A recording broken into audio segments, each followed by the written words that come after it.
सोचते हैं कि जो ये ब्यूटिशियन का फील्ड है इसमें बहुत ज़्यादा पैसा है, ग्लैमर है, तो क्या ये सच है या फिर सच्चाई कुछ और है? आ गया मतलब 15 साल पहले की बात है, जब ब्यूटी पार्लर को बहुत छोटे रूप में लिया जाता था कि लोगों के पैर धोना, वैक्स करना, फेशियल करना, मतलब बहुत नीचा स्तर देखा जाता था। इस फील्ड आजकल में देखा जाता है हर दूसरी लड़कियों को अगर कोई भी फंक्शन है, छोटा सा ही फंक्शन है, तो उनको तैयार होना है। राइट, जैसे मेरा कलर डल है, मैं वाइट टोन का फाउंडेशन डाल लूंगी तो मैं भूत लगने लगूंगी कि तुमको आजकल जो शंकर ब्यूटी प्रोडक्ट्स आते हैं वो बहुत ज़्यादा कॉस्टली रहते हैं, तो लड़कों को शादी के बाद यही टेंशन हो जाती है कि लड़कियों का जो खर्चा है वह बढ़ जाएगा। अब देखिए, लड़कों को ये सोच लेना चाहिए कि हाथी पाला है तो मतलब हाथी खरीदा है तो पालना भी ज़रूरी जो है। नेचुरल ब्यूटी है ज़्यादातर उसको ही प्रेफर करना चाहिए, क्योंकि मेकअप के बाद लड़कियां कुछ और लगने लगती हैं, मतलब कॉम्प्रोमाइज़ लड़कों को ही करना पड़ेगा इससे यही। नमस्कार, स्वागत है आप सभी का हमारे यूट्यूब चैनल ज्ञान थोड़ा हटके पे। और आज हम आए हुए हैं कश्यप ब्यूटी जोन और आज हम बात करेंगे सोनाली दीदी से। तो नमस्कार दीदी, बहुत बहुत स्वागत है आपका हमारे यूट्यूब चैनल पे। थैंक यू सो मच, नमस्कार आप सभी को और आपको भी। जी दीदी, तो सबसे पहले हम आपका थोड़ा परिचय जानना चाहेंगे और आपके काम के बारे में, ताकि जो दर्शक हमें देख रहे हैं वो जान सकें आपको। जी, मेरा नाम सोनाली ताम्रकार है और मैं एक ब्यूटी इंडस्ट्री में हूँ। मेरा सैलून है, लेडीज सैलून है और जेंट्स भी हैं, मेरे हस्बैंड भी इस फील्ड में वर्क करते हैं। तो दीदी, सबसे पहले हम आपको आपके जीवन के उस सफ़र में ले जाना चाहेंगे जहाँ से आपने सोचा कि आप इस फील्ड में आना चाहती हैं, इस इंडस्ट्री में आना चाहती हैं। तो ये कब आपने निर्णय लिया? एक्चुअली अगर देखा जाए तो मुझे इस फील्ड में 13 साल हो गए हैं। जब ब्यूटी पार्लर को बहुत छोटे रूप में लिया जाता था कि लोगों के पैर धोना, वैक्स करना, फेशियल करना, मतलब बहुत नीचा स्तर देखा जाता था इस फील्ड में। मैं बचपन में पढ़ाई में बहुत ज़्यादा वीक थी और किसी ने मेरे रिज़ल्ट को लेकर मुझसे ये कहा कि मेरा दिमाग डस्टबिन का डब्बा है, और ये बात मुझे दिल पे लग गई। उस दिन मैंने सोचा, मतलब मैं बहुत रोई और मैंने सोचा कि मैं ये प्रूफ करके दिखाऊंगी कि मेरा दिमाग डस्टबिन का डब्बा नहीं है। क्योंकि मेरे फैमिली की फाइनेंशियल कंडीशन उतनी अच्छी नहीं थी, तो मेरे पापा चाहते थे कि मैं बैंक मैनेजर बनूं। उस समय 10,000 फीस लगती थी, तो उन्होंने कहा कि मैं 10,000 देने को तैयार हूं, तुम पढ़ाई करो। लेकिन मुझे पता था कि मुझे पढ़ाई में इंटरेस्ट नहीं है, तो मैंने पापा से कहा, पापा मैं आपके 10,000 वेस्ट नहीं करना चाहती, आप मुझे ब्यूटी पार्लर में कोर्स करवा दो। तो मैंने मेहंदी लगाना स्टार्ट की, क्योंकि मैंने बचपन में सीखी हुई थी। तो मैं मेहंदी लगाने जाने लगी। 200 रुपये, 300 रुपये, 50 रुपये, ऐसे करके महीने में 200-300 रुपये जुड़ जाते थे। तो 11th में सीखा। फिर 12th की जब छुट्टियाँ आई तो फिर मैंने सोचा कि मेरा एक फ्रेंड था, उसकी मम्मी का ब्यूटी पार्लर था पन्ने नाके में। तो उसने बोला कि तुम फ्री बैठी हो तो जॉब वो सीख लो, कुछ थोड़ा और हाथ बन जाएगा अच्छा। तो हमने कहा ठीक है। हम वहाँ बात करने गए कि आंटी और मुझे ये आता है।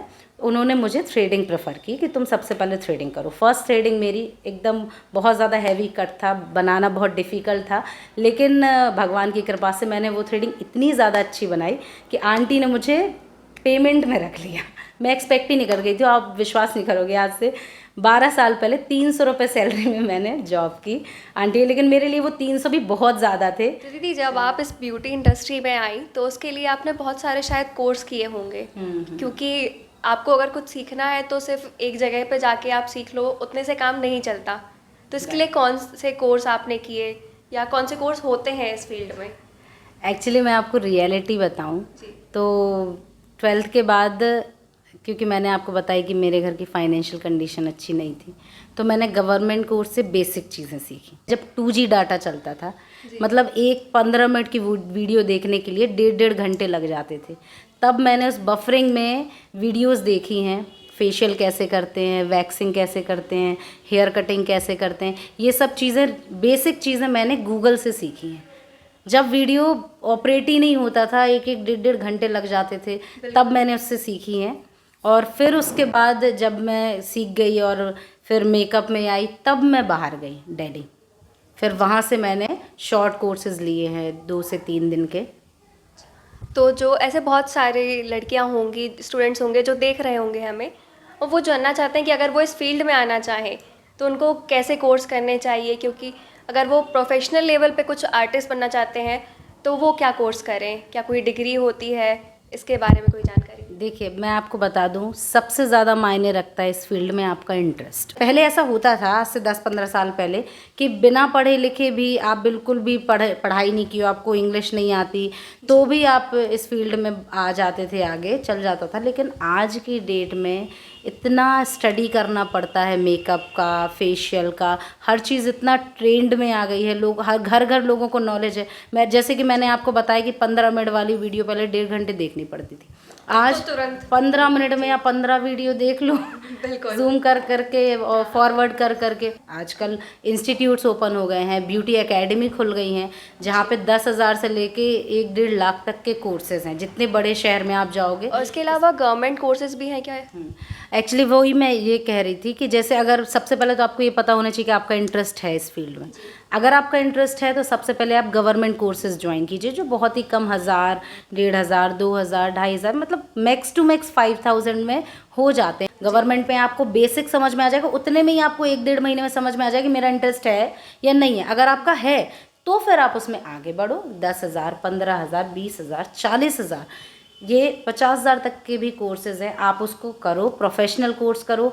1-2 कोर्सेज़ आप बाहर से जाके करो, अपने आउट ऑफ सिटी से, दिल्ली, मुंबई और बड़ी बड़ी सिटियां हैं। आप दिल्ली में बहुत सारे अच्छे आर्टिस्ट हैं, तो आप वहाँ जाके करो। और जैसे सेमिनार्स भी ऑर्गेनाइज होते हैं अपनी ही सिटी में, वो बहुत कम में होते हैं, मतलब 1,000, 1,500 में आपको एक दिन की बहुत बड़ा आर्टिस्ट जो अपनी जगह पे आपको उस मेकअप को सिखाने का 15-20 हज़ार रुपये ले रहा है, वो आपको यहाँ पे सिर्फ 1,000 में सिखा के चला जाएगा और सर्टिफिकेट भी देगा।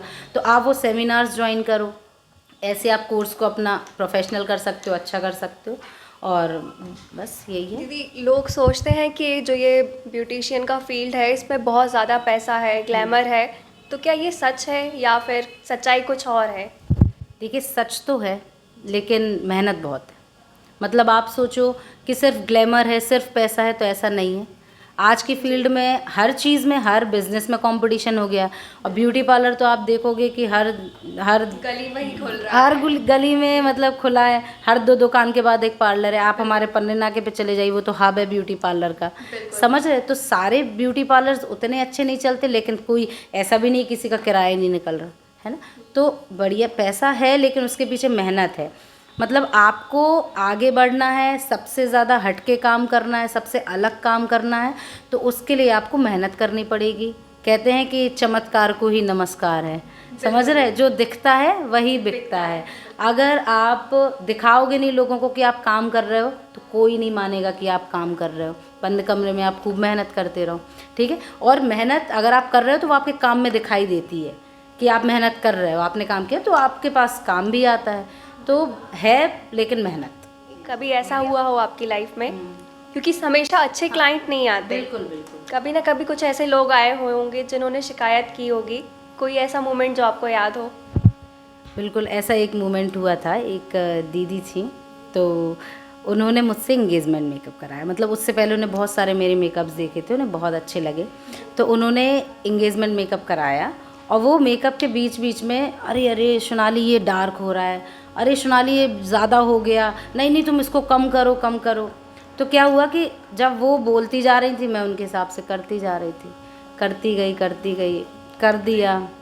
फिर वो पहुंची अपने फंक्शन में, धर के बुराई हो गई कि ये क्या, कुछ दिख ही नहीं रहा है, तुमने क्या। जैसे मैंने मेकअप किया तो मेकअप सेट होता है, पेनिट्रेट, ये हमको नॉलेज है। आप वहाँ बैठे हो, आप हमारा काम देख के आए हो, तो फिर आप काम के बाद बोलो ना कि काम अच्छा है कि नहीं। फिर वो मेरे पास आई, मुझसे बोली सोनाली यार ऐसा। हमने कहा देखो दीदी, अब हम आपका ब्राइडल मेकअप बुक ही नहीं करेंगे, अगर एक शर्त पे करेंगे, अगर आप काम हमारे हिसाब से कराओगी तो हम आपका काम करेंगे, नहीं तो नहीं करेंगे। बोले वही तो हमने कहा यार तुम सबका इतना अच्छा करती हो, तुमने मेरा बिगाड़ दिया। हम कि आप अपनी सिस्टर से पूछो आप कितना टोक रही थी काम के बीच में। काम हमें पता है ना कि हम कितना प्रोडक्ट डाल रहे हैं, वो बाद में कैसा आएगा, है ना। जो एक्सपर्ट होगा उसको ही सबसे ज़्यादा नॉलेज होगी कैसे करना है ना। तो आप बीच बीच में टोकोगे तो काम डिस्टर्ब होगा। तो उन्होंने एग्री किया, एग्री करके बड़े डर से, मुझे भी डर लग रहा था, उन्हें भी डर लग रहा था, क्योंकि एक बार काम बिगड़, और शादी मतलब एक बार शादी होनी बहुत स्पेशल डे होता है। तो मैंने अपना 200% दिया और फिर उसके बाद जितनी बुराई उनकी हुई थी उससे 2 गुना ज़्यादा तारीफ़ हुई। उन्होंने आके मुझे 1 किलो का मिठाई का डब्बा और टिफ़िन दिया और मुझे थैंक यू बोला कि थैंक यू, और वो इस चीज़ को एग्री हुई कि सही बात है, सामने वाला एक्सपर्ट है, अगर आपके पास कोई काम कराने आया है तो उस पर आप भरोसा करके आओ कि वो आपका काम अच्छा करेगा, और काम करने के बाद आप बोलो कि अच्छा है कि नहीं। जब आपने इस फील्ड में काम शुरू किया उस समय क्या स्थिति थी और आज क्या ग्रोथ देखी गई है? मतलब इन 10-12 सालों में कितना ज़्यादा डिफरेंस हुआ है? 10-12 साल पहले की बात करें तो मैंने 1000 में ब्राइडल मेकअप किया है और आज स्टार्टिंग ही 10,000 से होती है, तो आप समझ जाओ। दूसरी चीज़ ये बोलें कि फैशन में कितना चेंज आया है, तो पहले सिर्फ लैक्मी का 99 रुपीज़ का फाउंडेशन आता था जिसमें every faces type, every colour, सब में हो जाता था मेकअप। लेकिन आज इतनी वैरायटी बन गई है, कलर व्हील का नॉलेज आपको होना बहुत ज़रूरी है, जैसे कि अलग अलग फेस कलर में अलग अलग फाउंडेशंस, अलग अलग सीज़न में, आपका विंटर सीज़न है तो अलग फाउंडेशन, समर है तो अलग, समझ रहे हैं आप? हाँ, हर सीज़न में अलग अलग फाउंडेशन, अलग प्राइमर, बहुत ज़्यादा चेंज आ गया। प्रोडक्ट को इतना डिफ़ाइन कर दिया गया बिल्कुल। पहले कुछ नहीं होता था, बस फाउंडेशन लगाया, थोड़ा सा लाइनर लगाया, पिंक कलर का आई शेडो लगाया, लिपस्टिक लगाया, तैयार हो गई दुल्हन। वही बहुत तारीफ़ें हो जाती थी। अरे आज जब हम 10 साल पहले, 12 साल पहले वाला अपना किया मेकअप देखते हैं तो मुझे लगता है कि ये तो मैं पार्टी मेकअप में भी नहीं करती है ना। मतलब उतना तो मैं 500 रुपये में, छोटे छोटे बच्चे होते हैं उनका मेकअप करती हूँ सच्ची में, और ऐसा होने लगा है ना। पहले कुछ था ही नहीं, और एक्चुअली पहले क्या होता था कि इतना ज़रूरी भी नहीं होता था कि रेडी होके ही आपको शादी मंडप में बैठना है। लेकिन अब जितनी ज़्यादा ज़रूरत एक पंडित की होती है उतनी ही ज़्यादा ज़रूरत एक ब्यूटिशियन की होती है। बिल्कुल, आजकल देखा जाता है हर दूसरी लड़कियों को अगर कोई भी फंक्शन है, छोटा सा ही फंक्शन है, तो उनको तैयार होना है। राइट, तो एक्चुअली इसीलिए तैयार होना है, हर किसी को खूबसूरत दिखना है, हर किसी को तारीफ़ चाहिए, राइट। और अब क्योंकि प्रोडक्ट इतने ज़्यादा वैरायटी में आ गए तो लोगों को नॉलेज नहीं होता। आपने कलर शेड चेंज किया, पता चला चेहरा पहले बिना ही मेकअप के अच्छा लग रहा था, ठीक है। जैसे आप फेयर हो, आपके ऊपर अगर डल कलर का फाउंडेशन डाल दिया जाएगा तो सामने वाला यही कहेगा यार तुम तो बिना ही मेकअप के अच्छी लग रही थी, अब तो तुम और ज़्यादा काली लगने लगी। और जैसे मेरा कलर डल है, मैं वाइट टोन का फाउंडेशन डाल लूँगी तो मैं भूत लगने लगूंगी कि तुमको शंकर जी बना दिया गया। बिल्कुल ऐसा देखने मिलता है शादियों में कि कुछ लड़कियां होती हैं बिल्कुल ऐसे ही मेकअप करके आती हैं कि उनको पूरी वाइट लगती हैं वो, शायद उनको मेकअप की उतनी नॉलेज नहीं होती और वो लोगों के सामने ऐसे एक्ट करेंगी कि बहुत एटीट्यूड में, और जबकि लोग उनका मजाक बना रहे होते हैं। राइट, एक्चुअली ऐसा तब होता है जब जिस ब्यूटिशियन से आपने काम कराया उसको प्रोडक्ट का नॉलेज नहीं है, कलर व्हील का नॉलेज नहीं है। वो मैंने आपसे बताया ना कि स्टडी बहुत ज़रूरी है। आज के डेट में इतनी वैरायटी हो गई है कि आपको स्टडी करनी ही पड़ेगी, है ना। कि हमने जो आज काम करके दिए वो 1 घंटे बाद कैसे लगेगा। आज ऐसे मेकअप आ गए हैं कि आप वाटर प्रूफ, स्वेट प्रूफ, आपने वीडियोस देखी होंगी, ऐसे पानी डाल दो मेकअप नहीं छूटा, ऐसे रगड़ दो बोले मेकअप नहीं छूटा। तो ये प्रोडक्ट अच्छे आ गए, पहले होता ही नहीं था। दीदी आजकल आपने देखा भी होगा कि ऑनलाइन जो प्रोडक्ट्स मिलते हैं या कहीं मार्केट में हम जाते हैं तो बहुत ही कम रेट में हमें ब्यूटी प्रोडक्ट्स मिल जाते हैं, और अगर हम कहीं और उनकी जो शॉप्स होती हैं बाहर मॉल्स वगैरह में, वहाँ जाके वो प्रोडक्ट्स देखें तो बहुत कॉस्टली रहते हैं। तो क्या वो ओरिजिनल रहते हैं, फेक रहते हैं? तो इसके बारे में क्या आप बोलना चाहिए? एक्चुअली क्या होता है कि ऑनलाइन सारी चीज़ें ओरिजिनल नहीं आती हैं, कॉपी में आती हैं। अगर आप ब्रांडेड प्रोडक्ट्स की बात करें तो कुछ ब्रांड्स ऐसे हैं जिनकी कॉपीराइट है ही नहीं, ठीक है। अगर वो आपको ऑनलाइन मिल रहा है और बहुत कम रेट में, मतलब मैं आपको एग्जांपल दूं, जैसे कोई फाउंडेशन हुडा का है और वो 4,500 का है और आपको वो 450 रुपये में ऑनलाइन मिल रहा है, तो आप खुद समझ जाओ कि वो डुप्लीकेट होगा, है ना। उसमें लिखा ज़रूर है हुडा ब्यूटी, और छोटे छोटे कुछ उसमें पॉइंट्स होते हैं जिसमें आप पहचान सकते हो। और दूसरी चीज़ कि अगर आपने ब्रांडेड चीज़ें यूज़ की हैं तो आप सस्ती चीज़ यूज़ करते ही पहचान जाओगे कि ये ब्रांडेड नहीं है।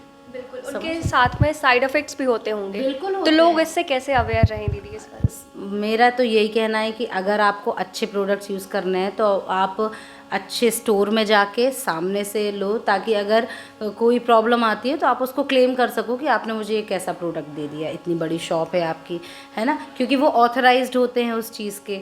तो आपको शॉप से लेनी चाहिए महंगी चीज़ें, और ऐसा नहीं है, ऑनलाइन भी बहुत सारी चीज़ें अच्छी आती हैं, लेकिन क्वालिटी तो देखो कम होती ही है। अगर आप कोई चीज़ आपको महंगी वाली सस्ती मिल रही है तो कुछ ना कुछ तो डिफरेंस होगा ही।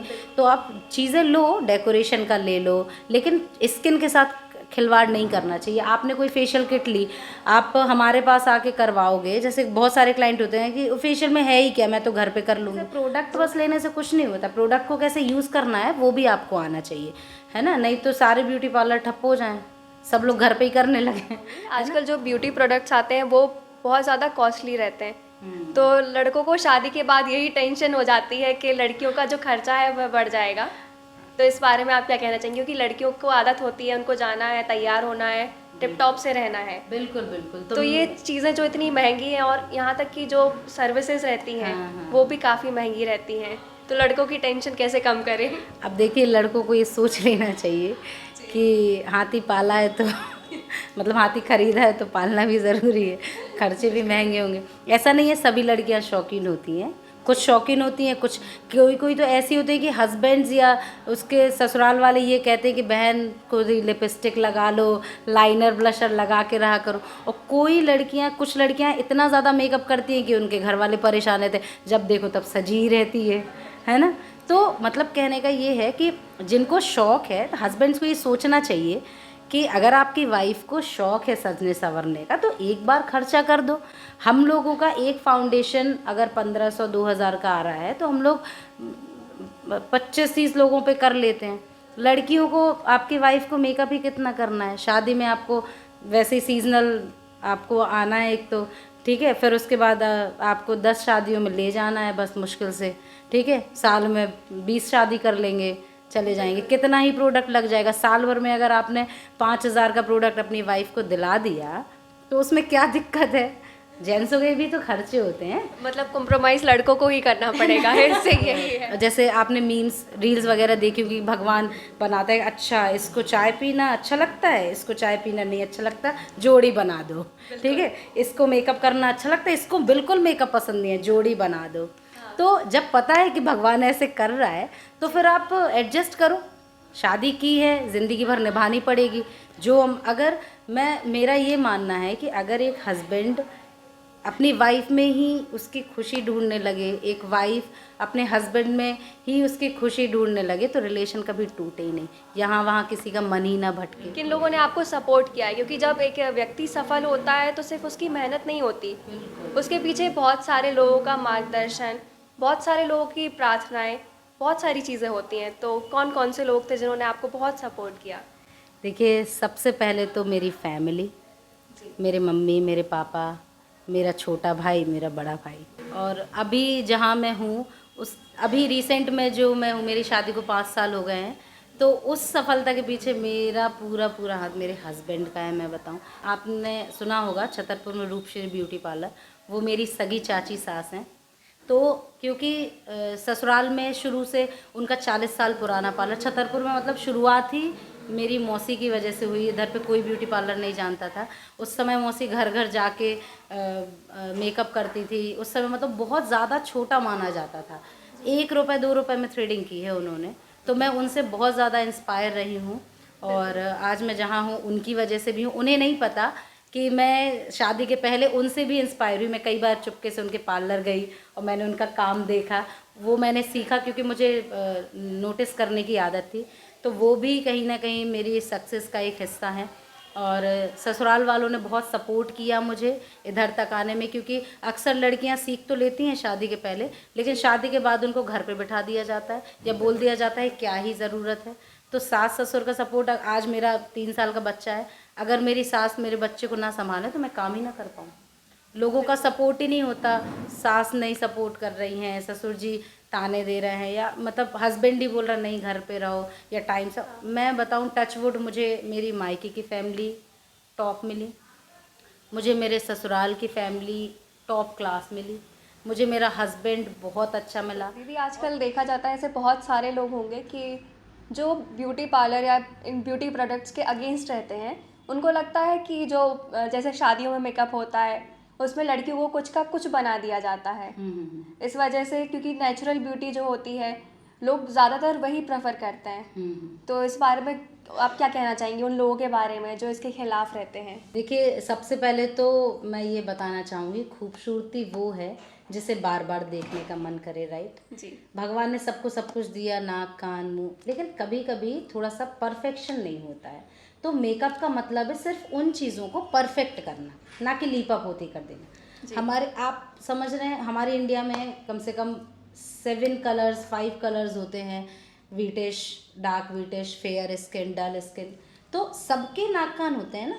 बिल्कुल। और किसी किसी का इतना परफेक्ट होता है कि डल कलर में भी वो इतना सुंदर लगता है कि बस लगता है इसको देखते ही जाओ। बिल्कुल। कभी कभी एकदम मैदे जैसी फेयर होगा स्किन, लेकिन फीचर्स नहीं होंगे, नाक नक्शा सुंदर नहीं होगा, समझ रहे, तो अच्छा नहीं लगता है। इसके बाद अगर हम नाक नक्शे से बाहर आए तो खूबसूरती वो भी है जो आपकी बातों से निकली। कई बार बहुत सुंदर जब बोलने लगते हैं तो लगता है कि ये चुप हो जाए समझ रहे हो? जी जी। तो कहने का मतलब कि खूबसूरती इन द सेंस जिसको बार बार सुनने का या जिसको बार बार देखने का मन करे। Colour is not a matter. तो अब बात करें मेकअप प्रोडक्ट्स की, तो ये लोगों का मिथ है कि ब्यूटी पार्लर वाले पोत देते हैं, वही पोतते हैं जिनको ज्ञान नहीं होता। मैं आपको सच बात बताऊं, है ना, जिनको नॉलेज होगा या आप अगर किसी ऐसे आर्टिस्ट के पास जाओगे जिसे पता हो कि खूबसूरती क्या होती है, तो वो पोतेगा नहीं, वो सिर्फ आपके फेस पे ये देखेगा कि आपके फेस पे कमी क्या है। समझ रहे आप? जैसे हमारे मेकअप कोर्स में ये बताया जाता है कि परफेक्ट शेप क्या है। जैसे Oval shape is a perfect shape for makeup. अगर ओवल शेप का कोई है तो वो ऑलरेडी सुंदर लगेगा, उसमें फेस कटिंग करने की ज़रूरत नहीं है। तो जिनका नहीं है उनको हम लोग हाइलाइटर या कॉन्टूर से फेस कटिंग करके उसके फीचर्स एनहेंस कर देते हैं। बस बिल्कुल। कलर ब्राइट करना आपने बताया, हाँ सच, ये बात बिल्कुल सच है कि कई लोग कर देते हैं, बिल्कुल वाइट कर देते हैं, तो वो सिर्फ इस वजह से क्योंकि आपने एक गलत आर्टिस्ट को चुन लिया। आप अगर सही आर्टिस्ट को सुनोगे, उसके नॉलेज के बारे में आप पहले से पता कर लो कि है कि नहीं है, उसका काम देख लो। और काम की मैं आपको बात बताऊं कि अगर आप फोटोज़ की बात करें तो आजकल फ़ोटोज़ मोबाइल्स में इतने फ़िल्टर चल गए हैं कि आपको फ़ोटोज़ नहीं बताएंगी कि काम कैसा वो है। हर किसी की अच्छी आती है तो अगर मैं आपको एक सजेशन दूँ, अगर आपको कभी भी आपकी खुद की शादी में मेकअप बुक करना हो तो आप बस अपनी शादी से पहले 2-4 शादियाँ अटेंड कर लो, समझ रहे, जहाँ पे जो ब्राइड है वो अलग अलग पार्लर से रेडी होके आई हो, और उसको सामने से देख के ही अपनी शादी का डिसीजन लो कि मुझे कौन सा आर्टिस्ट चुनना है। फोटोज़ में कुछ नहीं, मैं आपको सच बताऊं, कई बार मैं आपको क्या बता रही हूँ कि फीचर्स इज़ मैटर। जो सुंदर होगा ना वो बिना मेकअप के भी सुंदर लगेगा, और जो सुंदर नहीं होगा उसको खूब लीपा पोती कर दो, अगर तरीके से मेकअप नहीं किया होगा तो वो बहुत गंदा लगेगा। समझ रहे हैं आप? तो आप सामने से मेकअप की क्वालिटी देखो, उसके बाद ही अपना मेकअप बुक करो। और लीपा पोती जो मैंने आपको बताया कि वो गलत नॉलेज की वजह से होती है, और कुछ। जो आपका पार्लर है आज वेल इस्टेब्लिश्ड है, और यहाँ पे आपने कौन कौन से अवार्ड्स जीते हैं, इसके बारे में आप थोड़ा बताना चाहें? अवार्ड्स की शुरुआत 2018 में हुई, जब मैं all India hand beauty association में जुड़ी, जिसमें मैंने ब्राइडल मेकअप में, ट्रेडिशनल ब्राइडल मेकअप में, फैंटेसी मेकअप में और एक बॉडी पेंटिंग में मैंने सेकंड रैंक लाई थी पूरे एमपी में। तो ऐसे मैंने 3 अवार्ड्स लिए थे। और मैं आपको बताऊं, फर्स्ट टाइम जब मैं भोपाल गई और मैंने एमपी लेवल का कंपटीशन किया ट्रेडिशनल ब्राइड मेकअप में, तो तब मैं ये सोच के नहीं गई थी कि मुझे जीतना ही है। मेरा बस ये था कि मुझे बस कंपटीशन फेस करना है, जीतूँ नहीं जीतूँ वो बात की बात है। और टचवुड मेरा नाम स्टेज पे बोला गया। उस समय मैं 35 ब्राइडल्स रेडी हुई थी वहाँ पे, जिसमें मेरी ब्राइड की रैंक 8th आई थी। और मुझे नहीं लग टॉप 10 देखे गए थे वहाँ पे। जब मेरा नाम लिया गया तो मैंने तो सुना ही नहीं। मेरे फ्रेंड्स ने बताया कि बेटा सोनाली तुम्हारा नाम बोल रहा है। मैं शॉक्ड कि मेरा नाम कैसे, मतलब फर्स्ट टाइम पे ही मैं जीती, और वहाँ से मेरा कॉन्फिडेंस बूस्ट हुआ। तो आज की डेट में मेरे पास कम से कम 15 अवार्ड्स हैं, और हर साल मैं कोशिश करती हूँ कि मैं कंपटीशन फेस करूँ, क्योंकि कंपटीशन फेस करने से हमारा कॉन्फिडेंस लेवल बिल्ड होता है और हमें पता चलता है कि हमारे मेकअप में या काम में कहाँ कमी है। तो अवार्ड लेना चाहिए, कंपटीशन भी फेस करना चाहिए, बिना कंपटीशन के हम कभी आगे नहीं बढ़ सकते, यही मैं सबसे कहूँगी। और अब मैं आपसे एक लास्ट क्वेश्चन, या लास्ट ये कहें कि आपसे एक संदेश चाहूँगी जो आप हमारे दर्शकों को देना चाहें, या जो लोग हमें देख रहे हैं उनको क्या कहना चाहिए? तो मैं बस आप लोगों से यही कहूँगी कि इंटरेस्ट के साथ आगे बढ़िए। कोई भी काम हो, मेन होता है इंटरेस्ट। देखो मैं आपको बताऊँ, अगर मैं जहाँ पे भी हूँ वो अपने इंटरेस्ट की वजह से हूँ कि मैंने उस जगह को छोड़ा नहीं, ठीक है। दूसरी चीज़ कि मेरे जो आसपास लोग रहे उन्होंने मेरा बहुत सपोर्ट किया। दूसरे मेरे कान्हा जी जिन्होंने मुझे ज़िंदगी भर सपोर्ट किया, और आज अगर मैं यहाँ बैठ के इंटरव्यू दे पा रही हूँ तो शायद उन्हीं की वजह, शायद नहीं डैम श्योर उनकी वजह से, क्योंकि मैं इस बात को मानती हूँ कि जो होता है अच्छे के लिए होता है और जो नहीं होता वो बहुत ज़्यादा अच्छे के लिए होता है, ठीक है। तो जो नहीं हुआ वो भूल जाओ कि वो आपके भाग में ही था, वो शायद उससे ज़्यादा ज़रूरत किसी और को थी, इसलिए वो आपको नहीं मिला। और जो आपको मिला है उसके लिए भगवान का शुक्रिया अदा करो, क्योंकि बहुत से ऐसे लोग हैं जिनको ये भी नहीं मिला। जी दीदी, बहुत बहुत धन्यवाद, आपने इतना कीमती समय हमें दिया। और अगर हम जीवन में सोच लेंगे कि हमें क्या करना है, अगर अपने निर्णय पर बंधे रहेंगे तो हम अपने जीवन में सब कुछ पा सकते हैं। तो आज हमने यहाँ दीदी से बात करी, बहुत ही मज़ेदार बातचीत हुई। और आप लोग भी देखते रहिए हमारा यूट्यूब चैनल ज्ञान थोड़ा हटके। नमस्कार।